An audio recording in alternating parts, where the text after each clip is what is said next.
So now that we have some familiarity with the algebra for polynomials, let's go ahead and look for some zero divisors. But before we dig in, I want you to familiarize yourself with some of the issues that we're going to run up against when we're looking for zero divisors with polynomials.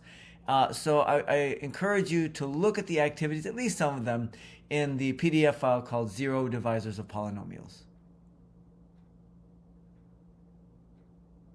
Okay, so we're going to look at zero divisors in polynomials. So we're going to consider the possibility of a polynomial having a zero divisor in the first place. And then we're going to prove a theorem about when the polynomial ring R of x has zero divisors. So I'm going to help us remember what the definition of zero divisors is in case you've forgotten. If R is a ring, we say that an element A in R is a zero divisor if, first of all, A is non-zero.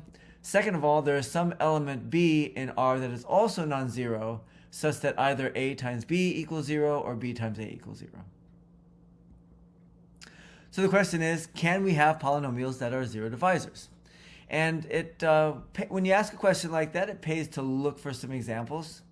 So I'm going to look at the polynomials with coefficients in Z9, so Z9 of x. And I'm going to look at the polynomial P of x equals 6x, just a simple-minded polynomial. That is a non-zero polynomial, since 6 is non-zero in Z9. And also 3 is non-zero in Z9, so that means Q of x equals 3 of x is also a non-zero polynomial. But when we multiply P of x times Q of x, we get 6x times 3x, which is 18x squared. And since we're in Z9, 18 is actually 0, so we get 0x squared, which is the zero polynomial. So that tells us that both P of x and Q of x are zero divisors. So we can have zero divisors in polynomials. But one of the things I want you to notice is that we actually, to get a zero divisor in the polynomial ring, we actually used some zero divisors from the ring of coefficients, from Z9. And the question is that the only way to create zero divisors in polynomials? Are there any other ways that you can make zero divisor polynomials without zero divisors in the coefficient? And it turns out the answer to that is no, and we'll see why in just a moment. In fact, that's going to be our theorem. If R is a commutative ring, then R of x has zero divisors precisely when the coefficient ring R has zero divisors as well. Right? Either one of them has zero divisors or neither of them has zero divisors. So first we're going to assume that R has zero divisors, our coefficient ring, and then we're going to prove that R of x also has zero divisors. So what does it mean to have zero divisors? Well, in R, it means that you have two elements R and S, such that when you multiply those two together, you get 0, but the two individual factors, R and S, they're both non-zero. So how are we going to make a zero divisor in R of x? Well, we're going to do it exactly the way we did it in our example. We're going to look at the polynomials P of x equals Rx, Q of x equals Sx. We're going to, and again, R and S are both non-zero, which means both P of x and Q of x are non-zero. But when we multiply them, we get Rx times Sx, then that's Rs times x squared. However, remember, R times S is equal to 0. And 0 times x squared gives us the zero polynomial. And so that means that P of x and Q of x are zero divisors. And so the polynomial ring R of x has zero divisors.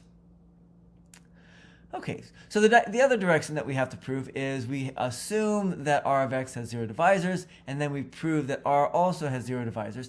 This is going to be a little bit more tricky, but we'll be able to simplify things a little bit if we're a little bit clever. So what we're going to do is we know we have two polynomial zero divisors. That means we have some polynomials P of x and Q of x in R of x, such that when we multiply those two together, we get the zero polynomial. But the two individual polynomials P of x and Q of x are not 0. So let's actually write out P of x, Q of x the way they're going to look as expressions as polynomials. So P of x is going to be a0 plus a1x all the way up to some am times x to the m. Q of x is going to be some b0 plus b1x all the way up to some bn x to the n. And note that the standard way we write polynomials is that we write them only up until their leading coefficients. In other words, that am in front of the x to the m, that's going to be a non-zero number, non-zero element, and that bn in front of the x to the n is also non-zero. And that's actually going to be very important to our proof, so keep that in mind. So remember, am and bn, those leading coefficients, those are both non-zero. So now we're going to go ahead and multiply those two together, the p of x and the q of x. Well, we know that when we multiply them together, we get 0 because there's 0 by assumption, right? There's 0 divisors. When we multiply them together, we get 0. And that means that when we multiply all the coefficients together, or multiply those together and look at their coefficients, we get 0 for all of those. That's what the zero polynomial is.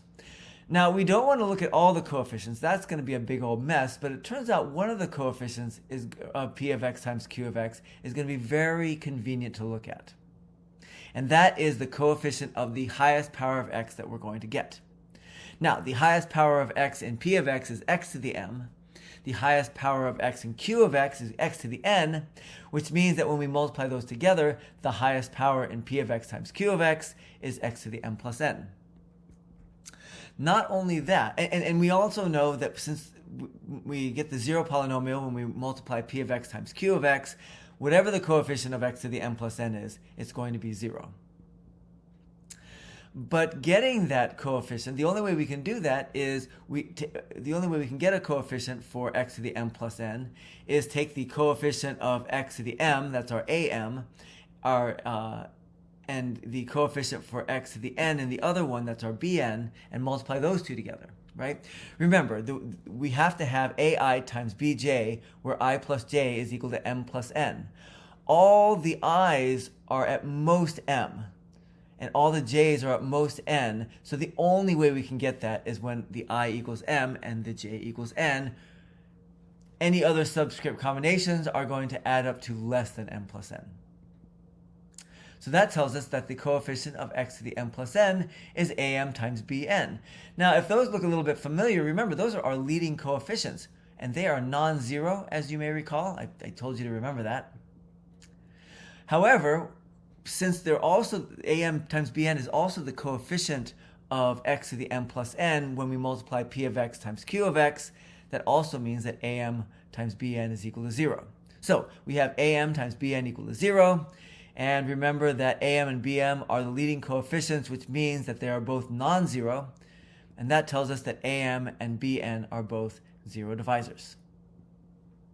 That means that R has 0 divisors, and that completes our proof. All right, so now I think you're ready for the in-class activities. The name of the PDF file is 0 divisors of polynomials.